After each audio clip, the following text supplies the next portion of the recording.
敞篷版賓果也可以哦。他會聽粵語，你會不會聽粵語？不會。我教你講一句，你講一句。可以啊。50賓果 Pro。50賓果 Pro。50賓果 Pro。好犀利啊！好了，今天就試它了。哎呦，江南煙雨朦朧，開着最新的賓果 Pro，sweet sweet 的感覺。哎呀，當然了，這台車現在最喜歡的是什麼呢？是它的這個車機啊，可以識別多種語言。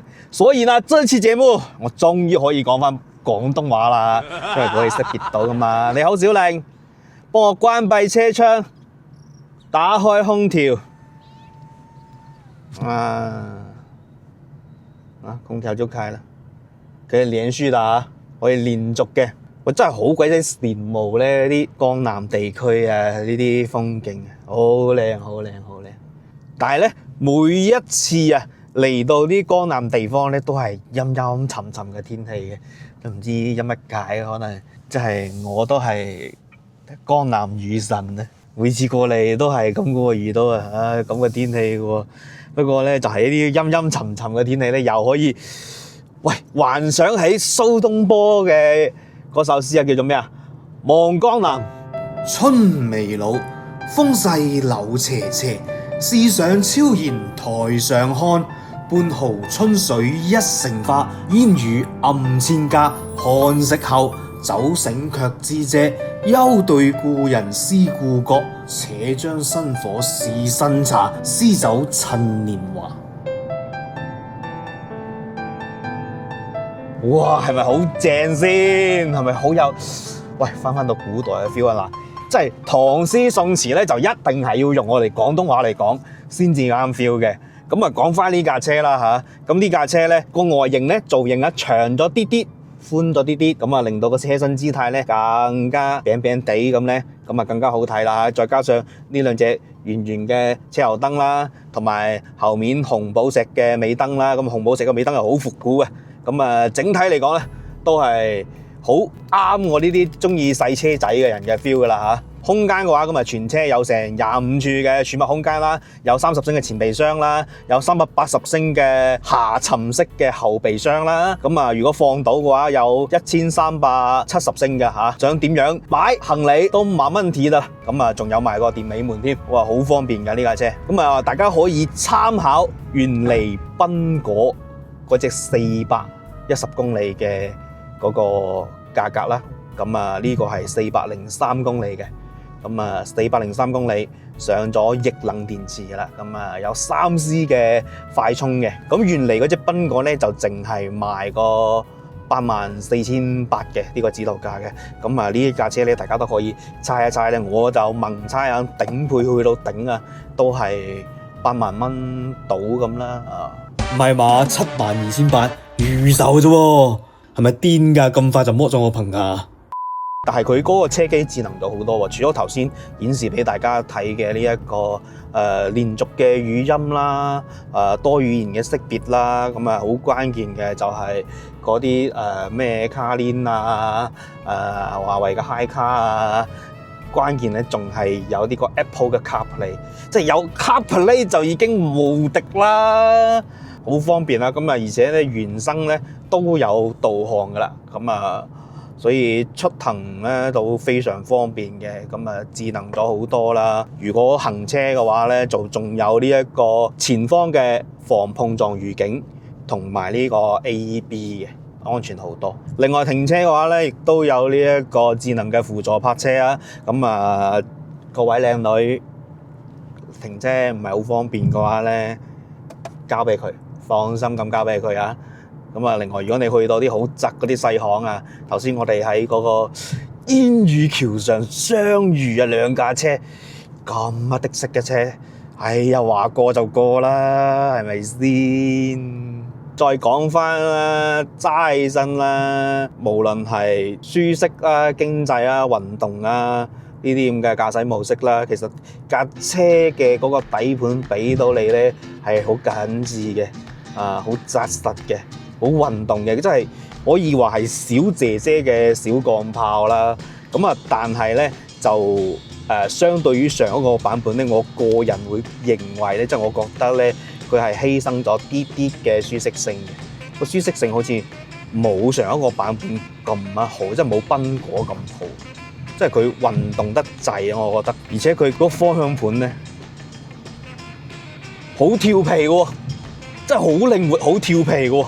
仲有啊，佢嗰個動力啊，已經提升到65千瓦嘅，原嚟好似係50千瓦嘅，咁啊提升到65千瓦咧，係12合一嘅全新嘅一個電機嚟嘅，好有力㗎呢台車，即係我哋頭先喺啲快速路超車咧，想超就超，嗱好似我依咁超小米輸黐啦，淤黐啊唔好意思，升級咗個電機之後咧，咁啊後驅喎仲要啊，俾你嘅感覺咧好性能嘅。咁啊，最高嘅時速咧可以達到130公里嘅，加上即係個底盤都比較低嘅喎，個坐姿啊、底盤都比較低嘅。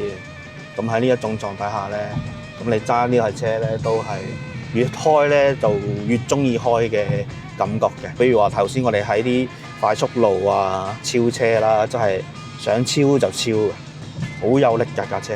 就係個底盤硬咗啲咯，硬咗啲。不過對於如果係男仔嚟開嘅話咧，就會比較中意呢一種狀態。咁啊，佢嗰個剎車咧都係綿密嘅，唔會話彈腳啊呢啲咁嘅狀態發生㗎啦。個視野上嘅話咧，好通透啊，喺兩邊咧好方便，因為車仔又細啊，本身加上就係咪先？佢係一個內嵌式嘅呢個8.8英寸嘅儀表咧，睇起身咧好舒服啊，唔會擋到你睇前方嘅視野啦。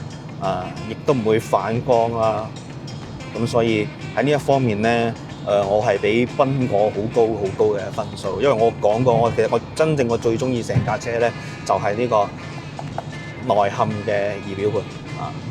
咁你話有冇咩吐槽咧？其實都有嘅。咁啊，就係佢呢一個12.8英寸嘅呢個車機啦。咁雖然佢係有呢一個540嘅全景影像啊。但係咧，好死唔死咧，就係你每次睇導航，比如話去到啲三叉路口，你到底係直走啊，定係左轉啦？咁你就要放大個地圖咁睇下啦。咁當你一放大個地圖睇下，你又打下個轉彎嘅時候咧，佢即刻就跳到嗰個540全景影像啦，太靈敏啦！咁個全景影像咧，佢又冇辦法，淨係好似一個小正方形咁放喺個角落嗰度。佢就成個屏鋪滿晒，咁你又睇唔到個導航啦。咁所以喺呢一方面咧，我覺得唔係幾方便嘅。咁啊，我建議咧，即係希望50可以將呢一個全景影像咧，即係打方向或者打轉向燈嘅時候咧，就變成一個正方形嘅喺隔離咁就得噶啦。咁啊，希望後面 OTA 咧就可以升級下啦。咁其實呢個應該都係好好解決嘅問題嚟嘅。咁佢電池其實都係有兩個版本嘅。咁啊，一個係32度電啦，一個係38度電啦。咁32度電嗰個咧就係330公里啦。咁38度電嗰呢可以跑403公里啦。你開攰嘅話咧，咁啊佢都有呢個定速巡航嘅，咁啊全係標配嘅啦，咁啊好方便嘅。咁啊跟住佢呢個轉彎半徑咧，咁啊車仔嚟講咧，佢就我又唔覺得佢好細嘅，同埋5.35米啊，冇我期待當中可以入到呢個4字頭。咁查實咧，佢掟彎咧。咁佢對側傾個抑制咧都 OK 嘅，咁啊加上本身係呢一個10階車身嘅架構啦，咁成個車你跑起身咧，即係過啲彎嘅嗰個感覺到架車嘅剛性咧都好強，好足夠嘅。即係如果咧50咧用呢一個車身啦，呢個底盤啦，轉成俾多30千瓦嘅呢一個電機添，即係有100千瓦嘅電機，咁啊再將架車身再拍扁一啲，喂，咁係變咪變成少男用車啊！即係男士用車啊！哎呀，再最好係整埋個猛男粉出嚟俾我，咁啊正啦！哎呀，真係可唔可以咧關注下我哋呢啲大齡嘅單身男士啊！真係好想要一架細細地嘅可以玩嘅呢啲咁嘅車仔啊！最好就2隻門嘅添，唔好搞4隻門啊！就係2隻門，拍扁啲個車身，就用呢一個車底盤，咁啊夠啦！我同你講絕對好賣啊！就整一個敞篷嘅賓果版嗱啱啱好上門啦，開篷啦，車身又一扁咗啦，幾正啊！我諗都開心啦，即刻 AI 整張圖出嚟先，嗱好唔好睇啊 ？OK 啦，今日個動態咧就試到呢一度啦，我要去揾小玲啦嚇，睇下佢喺度搞緊咩先。小玲，我同你講啊，我試咗架車啦。啊？你說啥？呢架車佢其實係好 man 噶，雖然佢外表好嬌，但係佢裡面係好 man 嘅，成個底盤動態好 man 嘅。講普通話。你聽不懂嗎？我聽不懂啊。你聽不懂？你教你學好一點粵語廣東話的啦，人家小林都會聽，你又不會聽，檢討一下自己。行，他比我聰明。但沒關係，我給你個好東西，來。啥這是？流量密碼，明天就靠它了。哇！記得多多支持同埋關注啊！好多謝睇到呢度嘅朋友，如果中意阿宏嘅話，記得點關注，下期更精彩。